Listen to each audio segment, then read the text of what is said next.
mucho tiempo un sentir en mi corazón, y es un sentir que no solamente es para la iglesia. Ahora me toca enfocarme desde otra visión o conciencia y predicar como un ministerio global, aunque es un sentir primeramente para mi iglesia, porque aunque seamos ministerios nacionales, quiero decirte que para mí la iglesia más importante es la iglesia de la línea, porque es la iglesia en la cual pertenezco como miembro.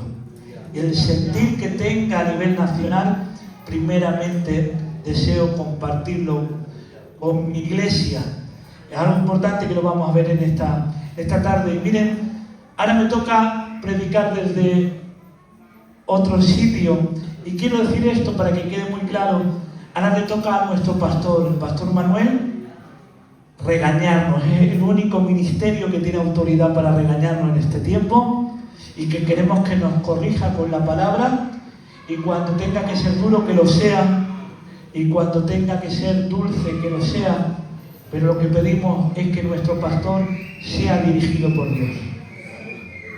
Y a mí me toca ocupar otro lugar, y permítanme que lo parafrasee de esta manera, lo ponga como ejemplo. Miren, hace mucho tiempo, pastoreando una iglesia con un candidato, estábamos en comunión compartiendo una comida, y el niño en la casa del abuelo no paraba de hacer travesuras. Y el candidato, viendo que el padre no regañaba al nieto, le dice al padre: con lo duro que has sido y ahora no me ayudas con la educación de los niños, que dejas que el niño haga lo que quiera. Cuando viene el niño a la casa, se transforma en otro. Intento educarle y tú no me ayudas. Y viendo que él se estaba desahogando, el padre de ese niño, con su padre, con el abuelo del niño, se le quedó mirando a aquel hombre y le dijo unas palabras que se me marcaron. Con amor y con cariño le dice: hijo mío, he sufrido mucho por educaros.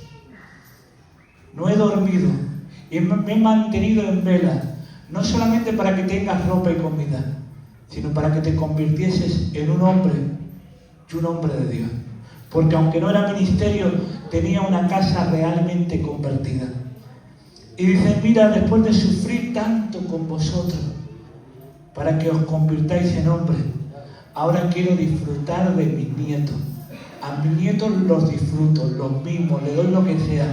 Te toca a ti sufrir por el niño, y ahora déjame que como abuelo disfrute de mimar a mi nieto. Esas palabras se me quedaron marcadas. Y ahora a mí me toca otro lugar. Por tanto, hoy traigo una palabra de ánimo, y entiendan que una cosa es el ministerio pastoral y otra cosa es los ministerios que estamos aquí, sí, para traer un mensaje de Dios, pero desde un enfoque diferente. Yo hoy quiero traer algo que el Espíritu Santo hace mucho tiempo que toca en mi corazón. Y miren, de nuevo como anécdota, esto nació también a través de una conversación con mi padre. Ustedes saben, o muchos de ustedes saben, que mi padre es ministerio, anciano de la zona de Valencia, una zona grande con más de 300 obreros, y él es uno de los ancianos principales de aquella zona. Un hombre que tiene carga. Y lo digo esto para la gloria de Dios. Estábamos hablando y él se descargaba porque veía algunos problemas, no solamente de zona, sino a nivel nacional. Y el Espíritu Santo puso una palabra en ese momento que hoy la quiero compartir como base. Y le dije: papá, nosotros podemos estar entristecidos por la obra, pero nunca debemos estar preocupados por la obra. Y quiero explicarme esto. Hay preocupaciones que quitan la paz de nuestras vidas. Preocupaciones que traen ansiedad y estrés. Pero esa no es la preocupación. Podemos tener una tristeza momentánea porque nos duele lo que estamos viendo. Cuando vemos hermanos que no andan correctamente. O cuando vemos situaciones en la iglesia, y por qué no decirlo, incluso situaciones en ministerios que nos hacen daño. Pero quiero decirte algo. Podemos estar incluso decepcionados en el momento, pero nunca preocupados por la obra. Porque esta obra, la obra de Cristo, la iglesia que está fundamentada en Cristo, esa iglesia invisible que Él conoce, va a perdurar para siempre. Y las puertas del Hades no prevalecerán contra la iglesia. Vendrán problemas contra la iglesia y contra tu vida. Pero te quiero hoy recordar que si estás fundamentado en Cristo, nada ni nadie te puede derribar. Nosotros como iglesia estamos en contra de la doctrina que enseña que un cristiano se va cuando tiene un problema. No hay problema que nos eche a nosotros al mundo.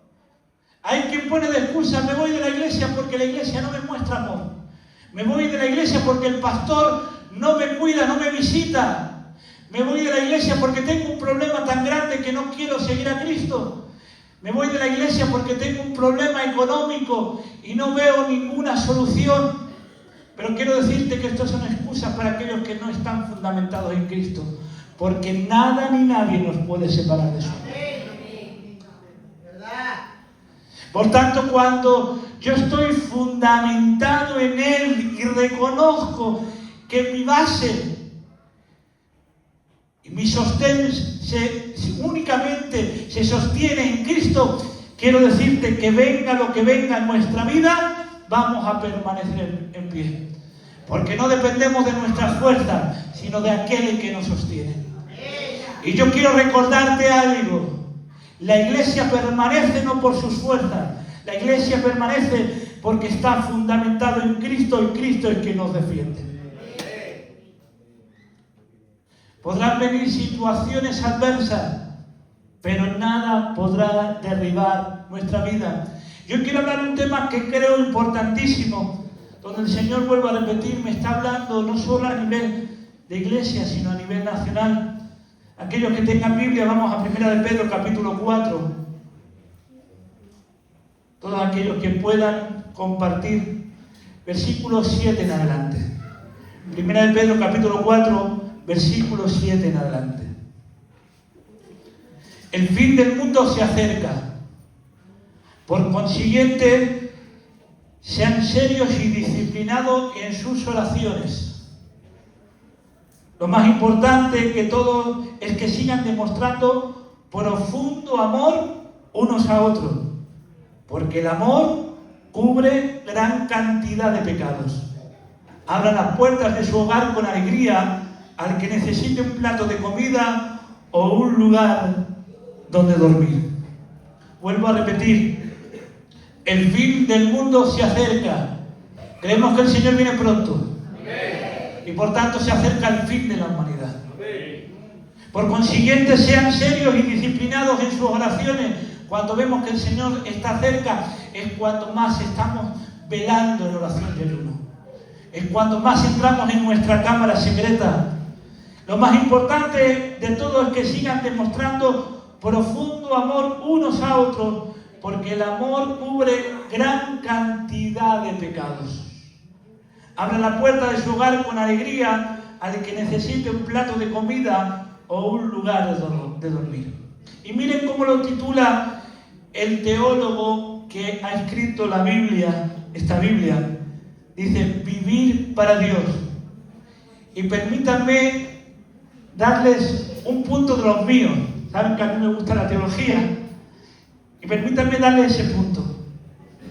Muchas veces creemos que la santidad o la santificación es el propósito de vida de un creyente.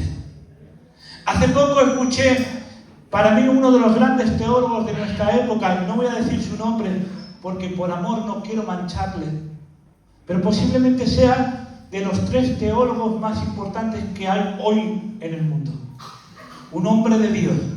Un hombre muy sano, un hombre que trae una palabra muy clara y sobre todo muy bíblica. Pero dijo hace poquito, dijo algo que me hizo reflexionar y que primero lo recibí, pero meditando en ella tuve que decir, y digo en esta tarde que no estoy de acuerdo. Y dice esta frase: el Señor no solamente ha muerto para salvarnos, sino ha muerto para que nos podamos santificar. Vuelvo a repetir esta frase. Él dijo: El Señor no solo ha muerto para salvarnos, sino ha muerto para que nos podamos santificar. Y quizá otro teólogo o otro predicador, yo no le daría importancia, pero a un hermano que es tan puro, tan recto, y no voy a decir su nombre, que dijese esas palabras me hizo reflexionar. Por tanto, si algunos, sobre todo de los jóvenes, escuchan esta frase, presten atención a lo que voy a decir. El propósito de la vida del cristiano no está en su santificación, sino está en su llamado a dar amor a los demás. Nosotros debemos recordar, y esto es importantísimo, que el Señor nos ha dejado dos mandamientos principales: amar a Dios y amar al prójimo. Estos son los dos mandamientos principales que se nos manda a los cristianos, porque nuestra ley, que es Cristo, es una ley de amor. Y por tanto debemos recordar que el propósito por el cual ha sido llamado la Iglesia es un propósito que está fundamentado y cimentado en el amor. Y la santificación es algo que no es propósito, sino que es vida en sí misma. Y yo lo explico de esta manera. Cuando a una persona se le pide respirar, es porque está viva. Voy a decir algo fuerte y permítanme esa locura. A un ser que no ha sido creado o engendrado, es decir, que yo tengo en la mente de que nazca, pero aún no ha nacido, ni siquiera ha sido concebido, yo no puedo pedir que respire. Imagínense un matrimonio y hablan entre ellos. Y dicen, mira, vamos a tener, y lo hablo con mucho respeto, mucho cariño, vamos a tener un niño, está bien. Tú tienes el pensamiento de engendrar a un niño, pero tú no puedes pedirle que ya respire en el momento que estás pensando en él, porque primero tiene que ser engendrado. Nosotros no podemos pedirle santidad a aquel que no ha nacido de nuevo. Pero cuando nace de nuevo, respira, no porque tenga que respirar para vivir, sino porque al estar vivo respira. Yo sé que esta palabra es fuerte. El que ha nacido de nuevo tiene que vivir en santidad, porque si no vive en santidad es porque no está vivo. Y eso lo explica el libro de Romanos capítulo 8. Nosotros debemos entender que la santidad no es un propósito de vida, la santidad es vida en sí misma. Por tanto, yo no me santifico para ser salvo, sino que soy salvo y por eso me santifico. Quizá esto sea algo complicado para algunos, pero déjame decirte algo. La muerte al yo es importante y el santificarse es importante, pero entendiendo que eso es la vida en sí misma. El verdadero cristiano que ha nacido de nuevo tiene una necesidad intrínseca dentro de él mismo de buscar la santidad. Un niño recién nacido, ¿cuántas veces a mí me ha impresionado esa escena? Cuando hemos visto un niño recién nacido, ya hablo con mucho respeto, recién parido, ha cogido y la madre le ha puesto el pecho y el niño ha empezado a comer porque ha tenido esa necesidad. Y yo pregunto, ¿quién le ha enseñado a ese bebé a tener una necesidad de comer? ¿O quién le ha enseñado a ese bebé que tiene que respirar? Quizás le ayuden, porque a veces necesitamos ayuda, pero miren, la ayuda es darle una palmadita en el culo para que el niño empiece a llorar, se le abran los pulmones y empiece a respirar. Pero el niño va a respirar por sí solo. Porque aquel que ha nacido de nuevo tiene una necesidad intrínseca dentro de su vida espiritual de buscar la santidad. Por tanto, la santidad no es un propósito, la santidad es la vida en sí misma. Por tanto, aquí nos dice, vivir para Dios. ¿Cuál es el propósito? El propósito del cristiano, por lo cual estamos aquí en la tierra, es el poder amar. El poder darnos hacia los demás, y esta es una parte importantísima. Miren, yo enviaba al grupo de la iglesia, enviaba el sentir que Dios ponía en mi corazón cuando el pastor me decía de predicar. Y lo he enviado porque no quiero ser largo en lo que estoy explicando. Simplemente quiero decir una frase y si la estás entendiendo la confirmas con un amén. La santidad está en nosotros porque hemos nacido de nuevo. Cuando yo he entendido esto, ahora me puedo ir a la otra parte. Ahora yo he entendido que mi santidad depende porque he nacido de nuevo. ¿Y qué es eso? Si se dan cuenta, en esa foto que he mandado, que es una foto que he hecho personalmente, he puesto como hay unas raíces donde nos habla de oración, donde nos habla de vida en gracia, donde nos habla de un compromiso. Porque hay una raíz que es la raíz principal, o la raíz pivotante, como se dice en botánica, que es la raíz donde van a salir las otras raíces. Y yo quiero recordarte que nuestra raíz es Cristo, y en Cristo estamos creciendo en santidad. Pero una vez ya hay raíces y estamos fundamentados en Cristo, hemos nacido de nuevo, porque no te puedo hablar de un amor humano, te tengo que hablar de un amor que nace en Cristo. Porque lo que vengo a hablarte en esta tarde no es de un amor que nace de un sentimiento o de una emoción humana. Nace porque hemos nacido de nuevo.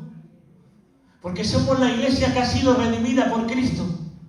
Hoy quiero hablar a aquellos que han recibido la sangre del Santo Cordero y en puro arrepentimiento se acercaron delante de la cruz, recibieron esa sangre redentora y al nacer de nuevo, hoy han obtenido un compromiso de amor donde están dando su vida por un amor sincero al Señor Jesús. Y miren, quiero coger otro texto de Colosenses 3, versículo 12, y también lo han titulado los teólogos Vida Nueva con Cristo. Dado que Dios nos eligió para que sean su pueblo santo llamado por Él, y ustedes tienen que vestirse ¿de qué? De tierna compasión, bondad, humildad, gentileza y paciencia. Sean comprensivos con las faltas de los demás y perdonen a todo el que los ofenda. Recuerden que el Señor les perdonó a ustedes, así que ustedes deben perdonar a otros. Sobre todo, vístanse de amor, lo cual nos une en perfecta armonía. Una vez yo ya he entendido que yo he nacido de nuevo y que ahora estoy en Cristo y mi santidad depende únicamente de que yo en Cristo. ¿Queremos ser santos? Vivamos la presencia de Dios. La santidad no viene por hechos, ni por liturgia, ni por cosas que nosotros practiquemos. La santidad viene porque estamos fundamentados en Él.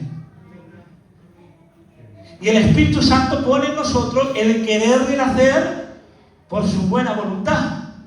Pero ahora yo que he entendido esto tan importante, ya tengo mis raíces fundamentadas, yo estoy en Cristo, yo estoy permaneciendo en Él, yo soy ese pámpano que permanece en la vid, yo estoy en la raíz verdadera que es Cristo, y ahora mi santidad depende de Él. Ahora tengo que tener un corazón y un propósito dentro de mí. Algo que tiene que latir dentro de nuestro corazón y se llama amor. Y permítanme hoy hablar únicamente del amor al prójimo. Ese sentir que el Espíritu Santo ponía en mi corazón. He dicho que a mí me toca en este tiempo predicar de otro prisma. Tenemos al pastor para que nos exhorte, nos regañe y corrija a los deficientes. Pero hoy permítanme hoy animarte a hablar de esa parte también hermosa que es el poder amar a los demás. El darnos continuamente, quiero recordarte algo que ya sabes, el darnos continuamente a poder trabajar con amor hacia los demás. Una vez yo he entendido que mi santidad depende de posicionarme en Cristo y de crecer en el Señor y que el Espíritu Santo haga su voluntad en mí, de vivir en obediencia al Espíritu Santo, ahora esas raíces van haciendo que el árbol crezca. Salen las hojas frondosas y sale ese instrumento preciado que muchos creen que es lo más importante del árbol, pero que nosotros hemos entendido que no. Simplemente es la demostración de lo que es importante, que son nuestras raíces. Y ahora viene el fruto. Pero permítame, yo sé que usted lo sabe, pero quiero recordarte, una cosa es el fruto del Espíritu que habla en Gálatas y otra cosa son los frutos del creyente. Vuelvo a repetir, Están muy callados, muy serios. Yo sé que están escuchando, pero si van entendiendo me dicen amén. Una cosa es el fruto del Espíritu, que eso nace cuando yo he nacido de nuevo y el Espíritu Santo hace la obra en mí, y ese fruto único, porque está en singular, no son muchos, Gálatas no habla de muchos frutos, habla de uno, es porque la vida del Espíritu que está floreciendo en mí y se ve con el amor, con la bondad, con la paciencia, con la benignidad, con la bondad, con la mansedumbre, con la templanza. Dense cuenta, es un único fruto. Y ese no tiene nada que ver con los frutos que tenemos que dar los cristianos. Y en esos frutos, la parte más importante es amar al prójimo. He dicho que no iba a hablar hoy del amor a Dios. Porque es amando al prójimo donde se ve el cumplimiento de toda ley. Y principalmente tenemos que empezar por los hermanos en la iglesia. Dense cuenta que cuando está hablando de cubrir pecados, quiero que quede muy claro que aquí no está hablando de tapar o hacer injusticias. Está hablando de que cuando una persona se arrepiente de todo su corazón, no es necesario hacerlo público. Cuando ya ha venido la justicia de Dios, cuando la sangre de Cristo ha limpiado una vida que ha cometido un pecado, una falta, pero ha venido al pastor, ha venido confesando, se ha restaurado, no hace falta que lo sepa todo el mundo. El pastor lo está administrando y ya se está administrando. La iglesia tiene que saber cubrir eso. Y no estamos hablando de tapar el pecado. Estamos hablando de tapar la falta de una persona que ha caído, pero ha venido arrepentida a los pies de Cristo. Porque el amor debe comenzar por la casa del Señor. Hacer bien a todo el mundo, pero antes bien a los de la familia de la fe. Pero permítanme, y quiero ser corto, permítanme hoy hablarles de lo importante que es vivir en el amor hacia el prójimo. Hoy la iglesia debemos recordar que hemos recibido un propósito. Y el propósito está más allá de nuestra santificación, aunque entra dentro de la adoración. Es poder predicar a los demás. La iglesia tiene que tener en su estómago un nudo que no lo deja dormir. O si quieren, lo digo de una manera más romántica, tiene que tener mariposas en el estómago que les haga pensar sobre el perdido y sobre aquel necesitado que necesita la palabra de Dios o necesita un plato de comida. La iglesia debemos recordar que tenemos un propósito de vida. Quiero recordarte, una cosa es la vida en sí misma, eso es la santidad y es obra exclusiva del Espíritu Santo. Pero ahora nos toca a nosotros demostrar lo que se está haciendo por medio del producto de esas raíces que engendran en nosotros los frutos que va a ver la gente. En cómo conocerán que somos discípulos del Señor, en que nos amemos los unos a los otros. Pero no solamente debemos amar a nuestros hermanos, sino que debemos amar también incluso a nuestros enemigos. Y por esto es importante, cuando yo tengo claro de que ahora tengo el amor de Dios en mi vida porque he sido engendrado en Él y por Él, ahora tengo que dar amor a los demás. Quizá esto le asuste a muchos, pero lo que voy a dar es doctrina.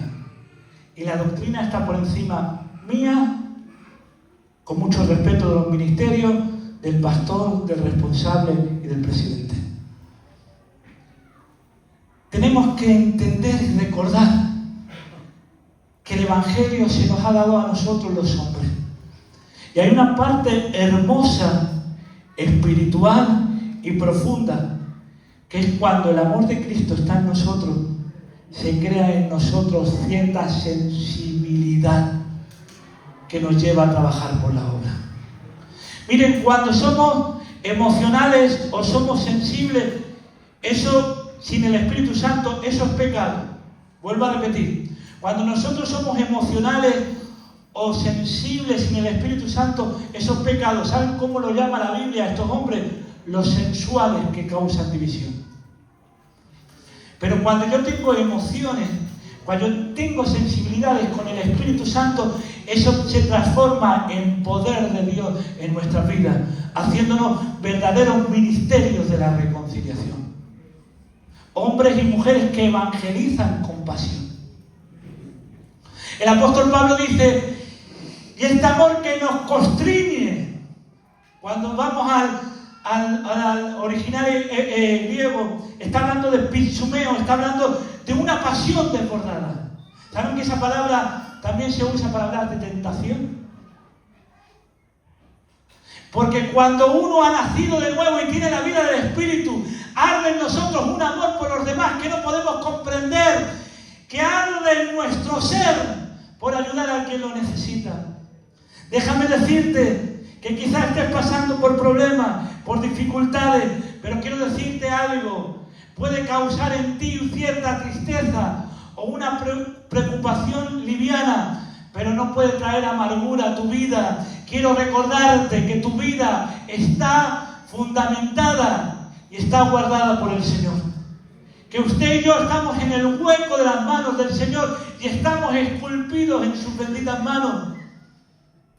Que nadie sale de la voluntad de Dios a no ser que sea por voluntad propia.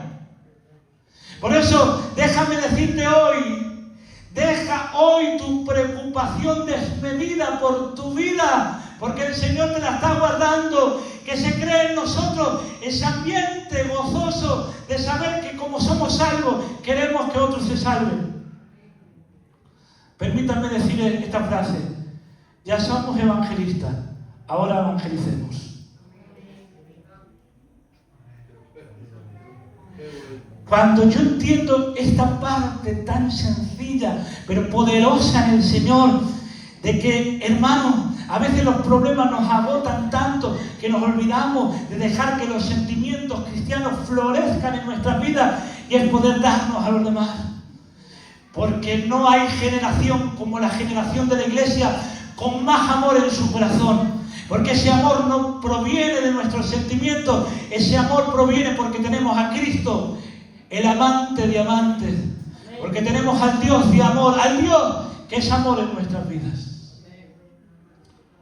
Y es cuando nosotros nos volcamos hacia el necesitado que se va a ver ese poder en nuestras vidas. Hay quien ha puesto en cuestión el avivamiento, y me encanta Leonard Ravenhill, este hombre de Dios de principios del siglo XX, que decía, dicen muchos que el avivamiento no es bíblico, pero yo voy a predicar de avivamiento para que se vea el amor de Dios. Yo quiero hoy decirte en esta tarde, Iglesia del Señor, que avives esos sentimientos que están también en el alma, que están en ti, pero que son producidos por el Espíritu Santo. Miren, cuando el apóstol Pedro tiene que ser restaurado por el Señor, le hace el Señor 3 preguntas. Pedro, ¿me amas? Vuelvo a repetirle. Pedro, ¿me amas? Y por tercera vez, Pedro, ¿me amas? Pero permítanme ir al griego. Vuelvo a repetir que no puedo dejar de ser quien soy. Vamos a ir al griego. Y cuando le pregunta en el griego, dice, Pedro, ¿me agapeas? Vuelve a decir, Pedro, ¿me agapeas? Y ahora por tercera vez, Pedro, ¿me fileas? ¿Qué cambio? Las 2 primeras veces le dice, Pedro, ¿me amas con un amor perfecto que nace de Dios? ¿Y saben que Pedro no se atrevió? Que Pedro decía, te fileo, te quiero con un amor apasionado, pero no me atrevo a decirte, te he fallado. Vuelve a decirle, el Señor le dice a Pedro, Pedro, me agapea, me amas con un amor perfecto que nace de Dios. Y él no se atreve.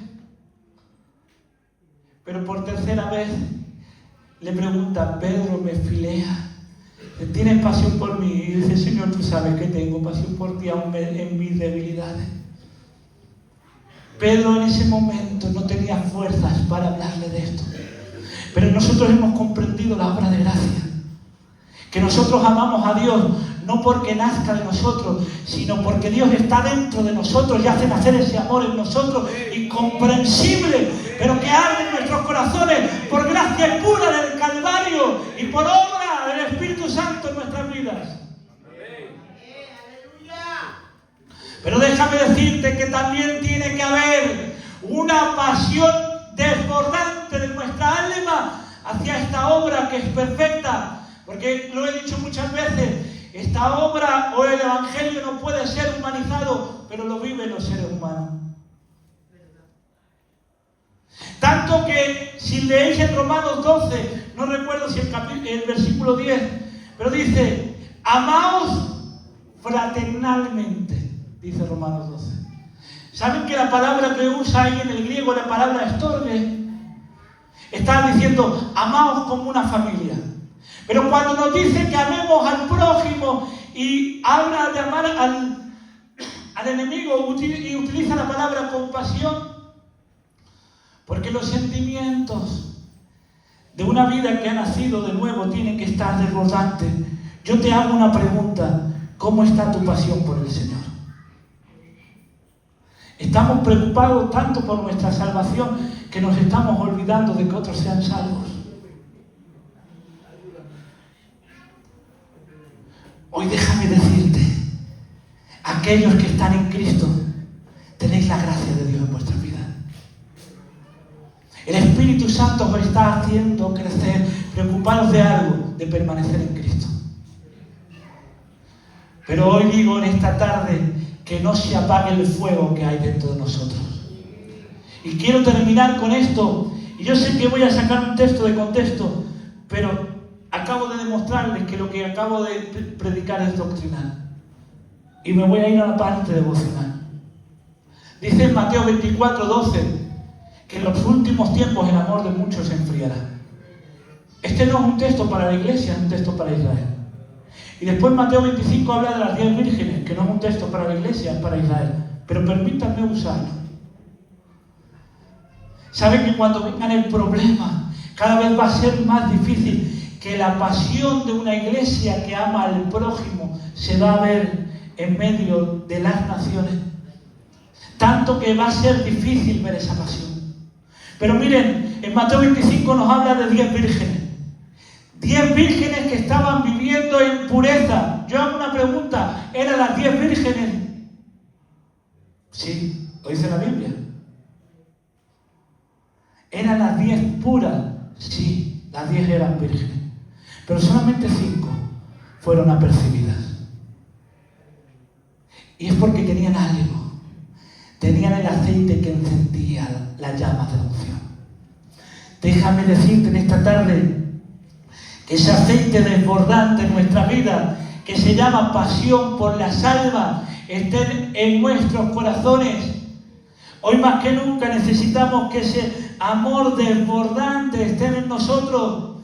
Iglesia del Señor, se levantan muchas artimañas contra nosotros. El enemigo va a intentar poner impedimentos como él sabe. Él prepara un escaparate que nos puede distraer. Pero hoy quiero recordarte que nosotros estamos llamados para vivir en Cristo y vivir por Cristo. Y la vida en Cristo se ve cuando nosotros nos estamos dando por el prójimo. Por eso hoy queremos ser como las 5 vírgenes prudentes que tienen la llama, la pasión desbordante, y que queremos repetir como el apóstol Pablo: el amor de Dios nos constriñe. Tenemos mariposas en el estómago, y es porque el amor por la obra y el amor por las almas está desbordando nuestra vida. Y quiero decirte que esto va a hacer que nuestra vida no se mantenga ociosa, que no nos preocupemos tanto por nuestros problemas.